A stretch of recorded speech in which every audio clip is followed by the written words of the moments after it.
I would like to introduce Mike Easley, our Chief Executive Officer, for his report.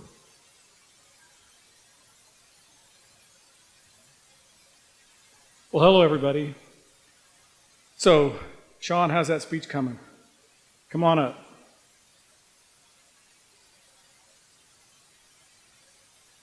Nothing like impromptu speaking.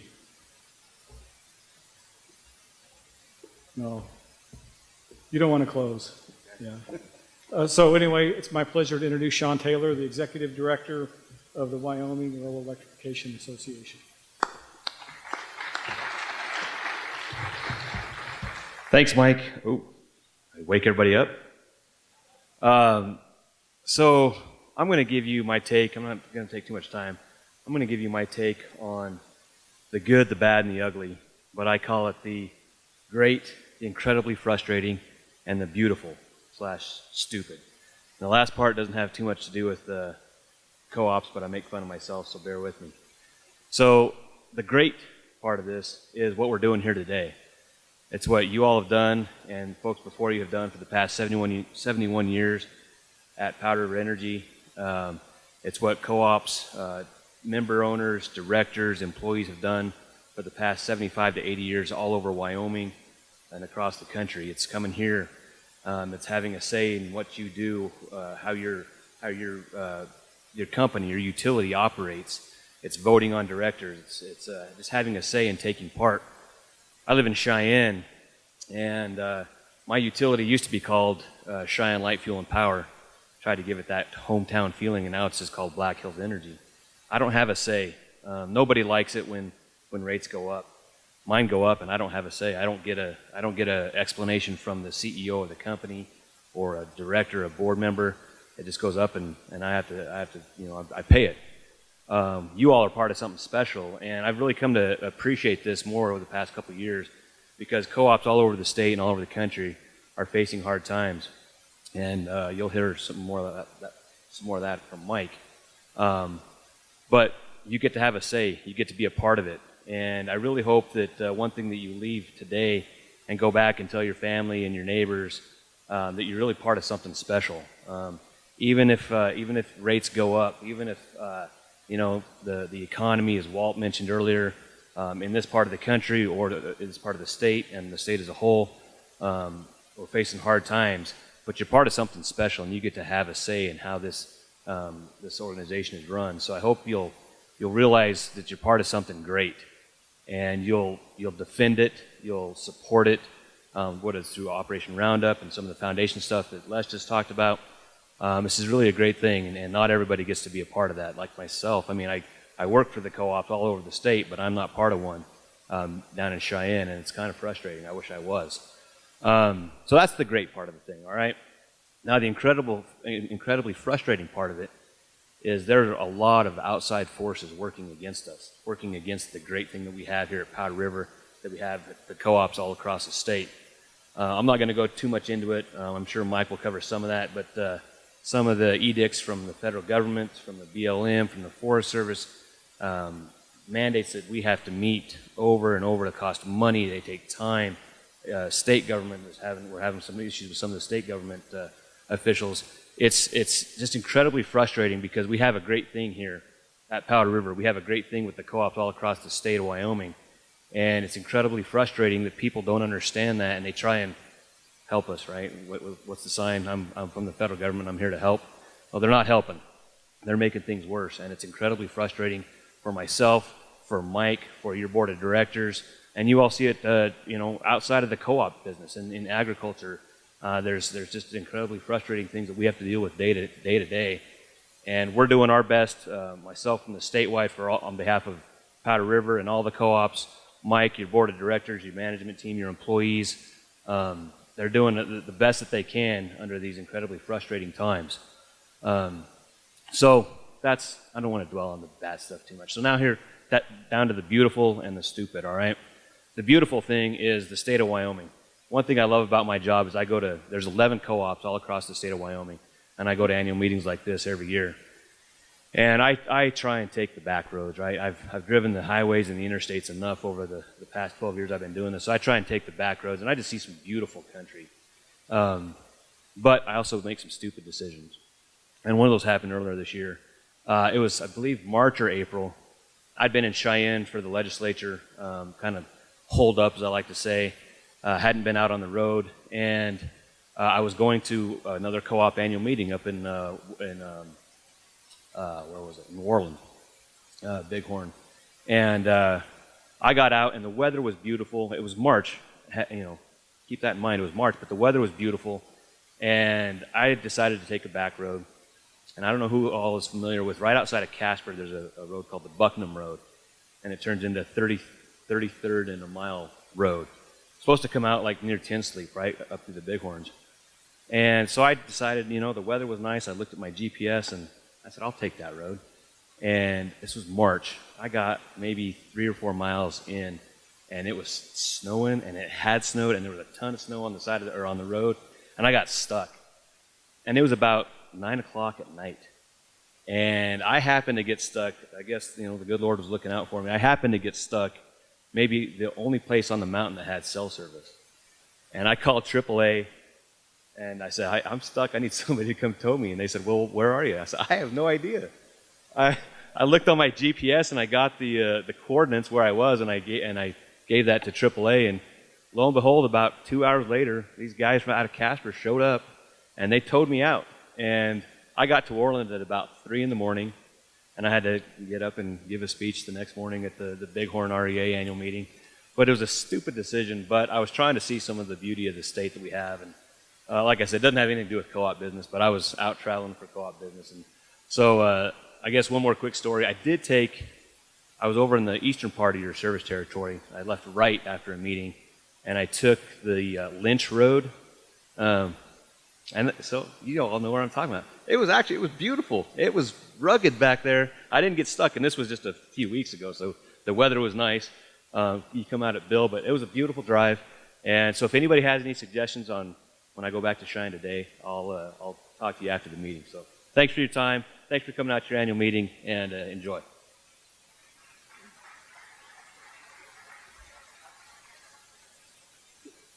Thanks, Sean. When I hit the dust, Sean, I always have my board president with me. He knows all the back roads. So, thank you all for being here. And for the next 15 or 20 minutes, I'm going to give you an update on where things are with your co-op. But before I do, before I get into my speech, I just wanted to bring Les Penning out for just a quick second. So, Les, if you could come out. Les gave a bunch of accolades about the foundation. And if you take a look at the co-op model, we have values of safety and integrity and innovation and accountability. But underpinning all that is our commitment to community. And our community is the members that we serve. Our communities can be our employees and our families. And I think from the perspective of the foundation, many years ago we were thinking, what if our load begins to fall off and we have a really big decline in sales? How are we going to be able to demonstrate our commitment to community and at the same time assure our membership that it's not costing them? And that was the kind of the birth of the idea of the foundation. Why I brought Les out here is because the great work that he's done, but also the amount of time and effort and energy that Les spends on that is completely done on his own time. And so he volunteers his time for something he feels passionate about, and I think that's that's definitely well worth some recognition. Thanks, Les. So it's been an interesting year. Who was here at last year's annual meeting? Anybody with me then? Yeah. You guys remember when I talked about threatening to cut off the coal mines? You guys remember that? A long story behind that one. Who here has participated in one of the telephone town hall meetings where I do basically a telephonic town hall meeting with thousands of our members? Have you been on a town hall meeting, a telephone town hall? Raise your hand. Yeah, good. So you guys are active and you're informed, and so a lot of the things that are going on you've heard about, but I wanted to spend my time with you this afternoon taking a deeper dive into some of those things. Were it not for the the absolute commitment that we have from the PRECorp team and the PRECorp board of directors. My job and what I do, especially over this past year, would have been almost completely unbearable with the type of stress and the things that we've been dealing with. But the team has risen to the occasion. They've done lots of good work. They're backing me up. My wife has been, my biggest ally and my biggest asset. When I'm dragging low, she's picked me back up and pushed me out the door and says, "Go get them." And that's kind of been the story of this year. At the beginning of the year, we had an all-team meeting, and we talked about what was up for the next year. And I told our employees, there's 3 things that we have to get right this year. First of all, we have to get our safety right. Because if we're not safe, if we're not taking care of each other, if we're not taking care of our communities, none of the rest of this really matters. That was our top priority. Second priority for this year was figuring out ways to reduce costs or increase revenues. And we knew this year was going to be a tough year. We had no idea on how tough it would be, but we started the year with the entire PRECorp team engaged and focused, number 1, on safety, reliability, number 2, on cost savings and revenue enhancements, and then third, our strategic initiatives. Strategic initiatives are things that we do that create new value for you, our membership. And we have been at it all year, and I'm happy to say that our safety record and the safety program that our employees have been working on this year is unparalleled success from previous years. It's an amazing thing to watch. The employees are doing a great job. And I can tell you what, with the amount of distractions that we've had this year, with the mine closures, the downturn in the economy and the energy, it'd be so easy for an employee to take their mind off the job just for a second. And the work we do, whether it's our linemen out patrolling and doing maintenance, whether it's our people traveling all over the service territory to serve you, our membership, taking our focus off that could have pretty drastic results. And I'm just really pleased that has all been happening. Since last year, some of the things that we've done, I kind of chuckle on my speech that I gave everybody last year. I've actually gone back to the website and looked at it. We post these video addresses on the website. We were a bit naive to think that we could actually unplug the coal mines and force those security deposits that easily. We actually ran up against a legal roadblock and impediment to do that. So what we did is we went to the Public Service Commission and we developed a new security deposit policy.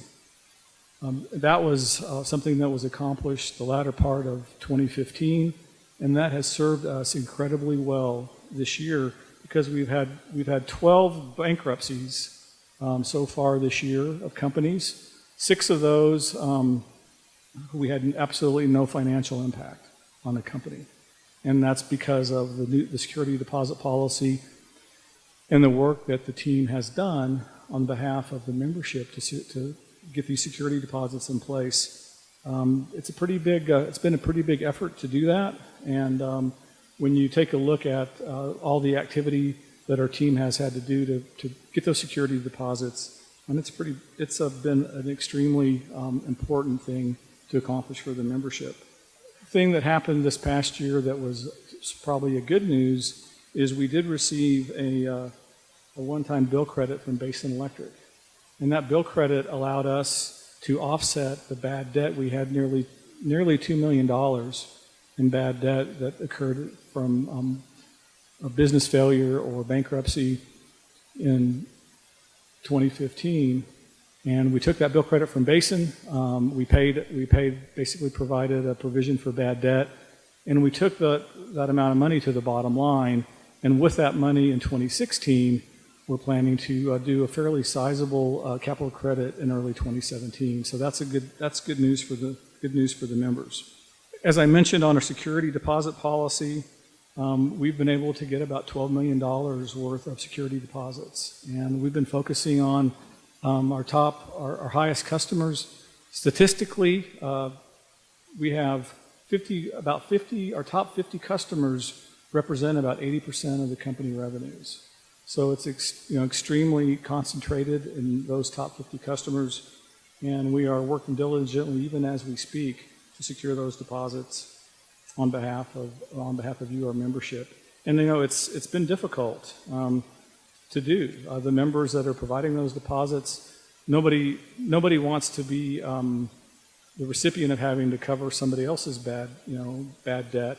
But at the same time, if you're writing a check for $100,000 or $500,000 or $1 million to the company to hold a security deposit, that's a stretch. And right now, all our businesses across Wyoming are stretched and stressed. Coal mines, our CBM, and just the ripple effect on that is something that we're all just beginning to realize. We had something happen this August, which was a mid-year rate increase that was imposed upon us by Basin Electric. And this has happened one other time since I've been here. It actually occurred when they brought the Dry Fork plant online, which was a good event, actually, for us. What has happened this year for Basin is not such a great event. The fact that our sales have declined, the fact that other members across the Basin family have declined, along with just the horrible pricing in the commodities market, has put a significant amount of financial stress on us, and that has translated to Basin, our power supplier. The coal plants that Basin has are not running as much as they used to, but the payments for the fixed costs, for the depreciation, paying off the loans on those plants is still there, as are some of the operating expenses. And the way the math works out, the rates go up. So for this mid-year rate increase, it was a pretty significant impact on us. We're going to be seeing about $5.5 million of unanticipated power cost that is going to be charged to us that we are hoping to pass through for August, September, October, November, and December. And then beginning in 2017, that rate will hold steady. And as you can see here on the slide, that brings another $13 million in next year. Add those numbers all together, it's roughly an $18 million increase. To put that into perspective for you, and in 2015, when we ended 2015, compare that to where we will be when we go into 2017, our power costs from Basin have gone up 26%. That's a big number. And that number isn't a result of anybody making horribly bad decisions. That number is really a result of the commodities market, the decline, the very low winter, and the fact that many years ago we developed a relationship with Basin Electric that it's not the kind of relationship that when things get tough you cut and run. This is a long-term relationship that we have in the co-op world. Just like our relationship with you is a long-term relationship, and Basin depends upon our power supply contracts in order to go out and finance for our member needs. The good part about that is when they do put in, whether they're buying power for us or they're building power plants, they're doing it at cost. There's not a profit markup on that. And if by chance Basin does make extra money, just like PRECorp at the end of the year, those eventually come back to us in the form of capital credits. Something that's really unique about Basin is they also have done over the years this thing called a bill credit. And that's whenever they decided towards the end of the year, hey, things have gone better than expected, and we'll give you a bill credit. And over the past 15 years, Basin has given us bill credits that we've passed on to the membership, totaling about $40 million. So that's a good thing. We've actually had bill credits come in excess of that, and we've retained about $10 million of that in order to write off bad debt or provide for some of our risk management strategies, which I'll talk about in just a minute. So our relationship with Basin is very long term. It's really interesting. A lot of our customers right now are paying well over what the industrial customers and commercial customers look at the prices that are in the market right now, and our prices right now today are higher than the market. And some of the same customers that 10 years ago we saved their bacon on providing them cost-based power, reliable co-op power, and help keep their businesses afloat, are now looking and trying to see how they can get out of the relationship with PRECorp. And it's a tough situation that we're dealing with, but in the long term, our relationship with Basin will be for the utmost benefit of the members, because the idea of cost-based, member-controlled power is something that's extremely important to all of us. The cost of power adjustment that we've applied for will actually go to hearing on that on Tuesday. We've had 3 customers intervene, and they've actually are seeking permission from the Commission to have legal standing in the matter. And those customers are Peabody Energy, Carbon Creek, and Cloud Peak. And they're concerned with the process and the decision making that Basin made, as well as PRECorp's response to what has happened at Basin, and they will be intervening. The Commission will more than likely allow us to collect that COPA increase, which is very fortunate for us, because if they didn't, we wouldn't have the money to pay our power bill. But it will go to hearing, and there'll be lots of discovery requests and lawyers having lots of activity going back and forth, really diving into the details. At the end of the day, it's going to be a painful process to go through, but I think everything that we have done, everything that Basin has done, will show that we are and will always be acting in the interest of our members. And that's really only natural in the co-op world, because our members own us. The other thing that's going on, and those of you who were at the annual meeting last year, and those of you that have been on the telephone town hall conference calls with me, understand that we put in for a general rate increase this year. And that was needed because our historical decline, year after year declining sales, we weren't able to reduce costs or increase efficiencies fast enough. And actually in 2016, we're operating at a deficit, our budget deficit of about $8 million. Fortunately, because of our revenue deferral plan that Philip mentioned a little bit in his Treasury report, we're able to put some money back in order to compensate for that. And so we'll actually come out of 2016 probably meeting our minimum ratios, which is very important. This general rate case has one intervener, Carbon Creek. Carbon Creek is right now the lone survivor, maybe, in the coal bed methane industry. They've acquired most of the assets of what at one time was 100 or so coal bed methane companies. And so now we have sort of all our coal bed methane eggs in one basket. And it's pretty interesting.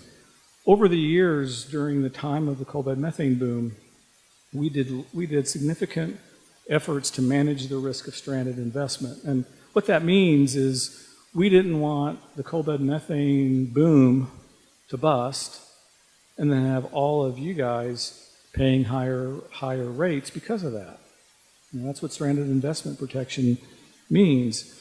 And at the time, what we did is the risk of that, we socialized among all those coal bed methane customers. So everybody was paying a little extra so that in the future, if the industry stopped, went belly up, or had a bust, that we'd be able to draw on those funds and minimize, or if not eliminate, the impact to each and every one of you.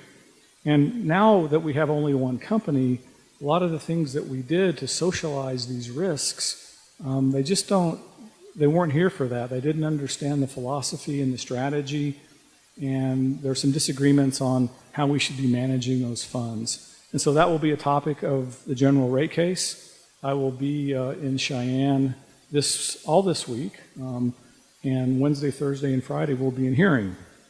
If you have nothing to do, and you have a really good internet connection, which I know some of us don't, you can listen to all this on the internet, or if you'd like to come to Cheyenne and witness the Public Service Commission in action, feel free to do that. We'd love to have you. It'd be very, very informative.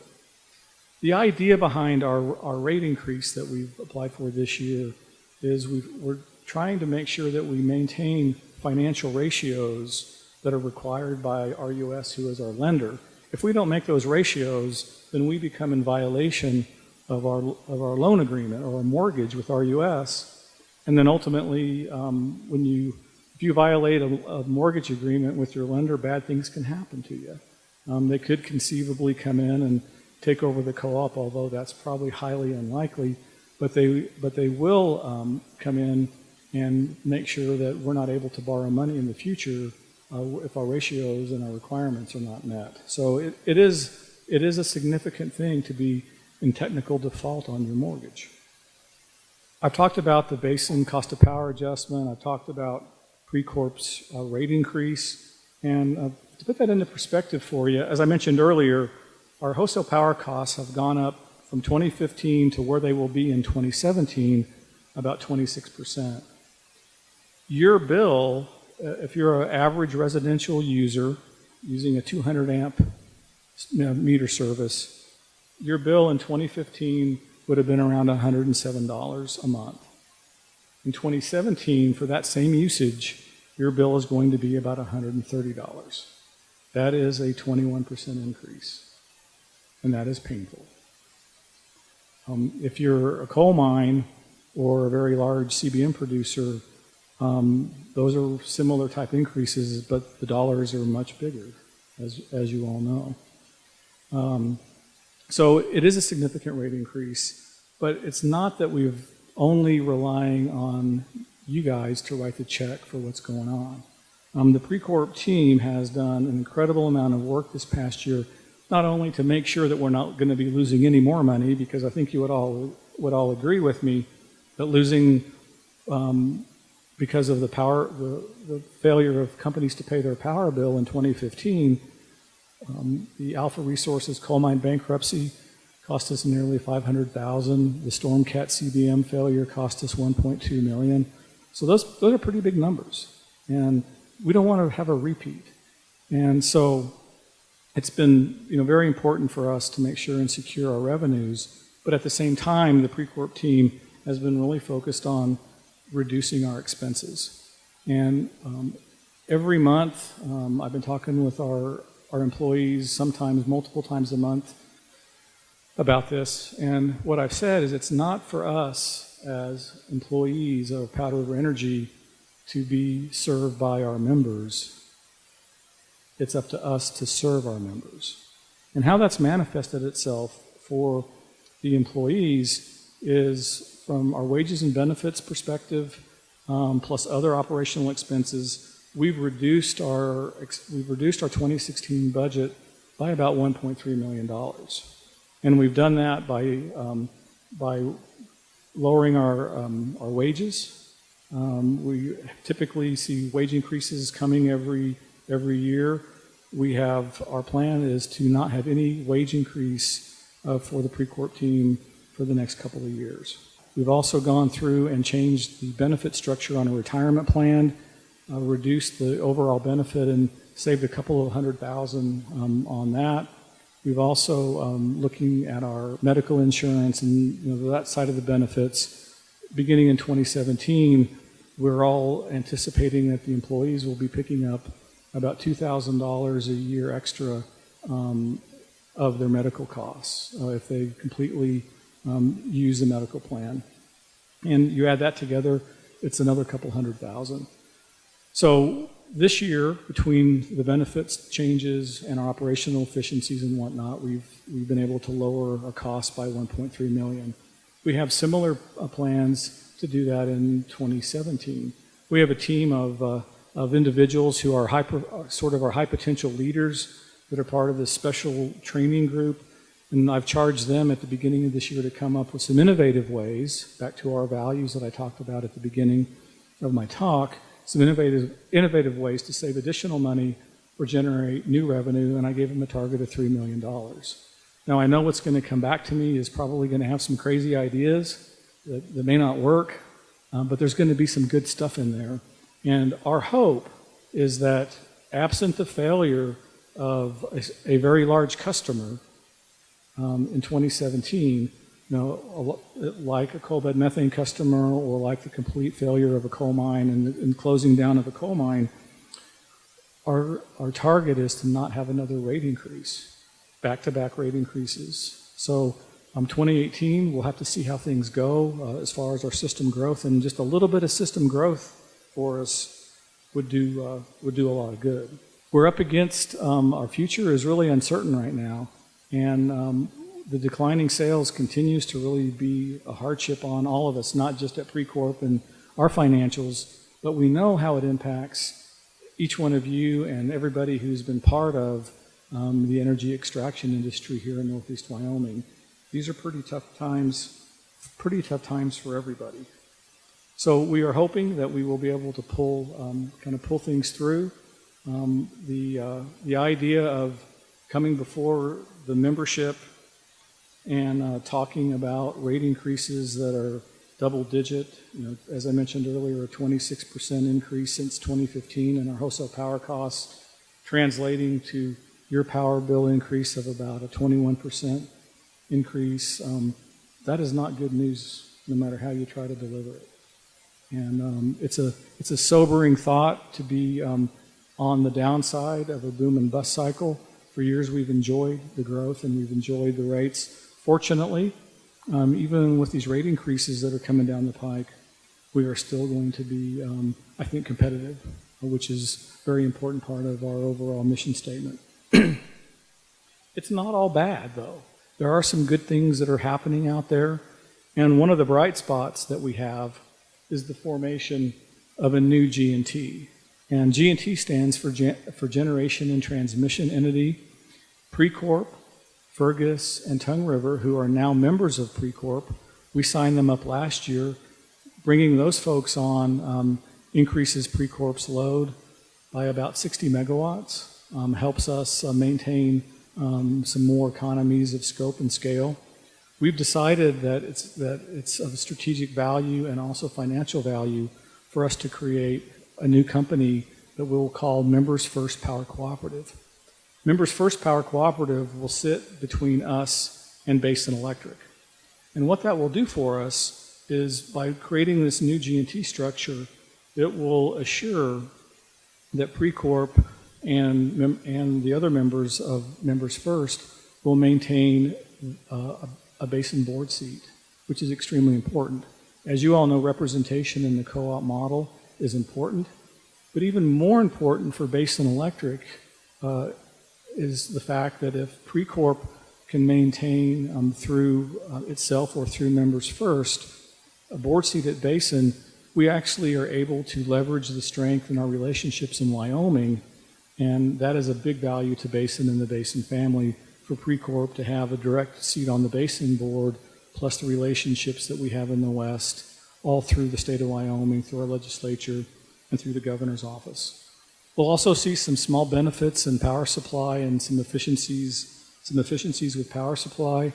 And then we're also going to be able to see shared services. So far this year, we've done work with Fergus and Tongue River and other co-ops that have resulted in, so far this year, around $20,000 in work that we have done for other co-ops that they have paid us for.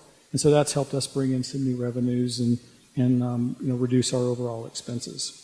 So it is great news that this is occurring.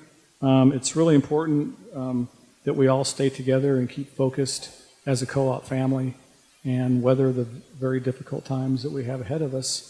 I'm extremely proud of the PRECorp team, as I mentioned earlier, and I know that we all will get through this as long as we stay focused on who we are, we stay focused on our values, and we keep working together to serve each other and ultimately to provide the cost-effective and most reliable power to you folks. And if there's any questions on what we're doing, I'd be happy to answer any questions that you might have. It's okay to have a question. Okay? I guess I've sufficiently wore you out. All right. Thank you very much.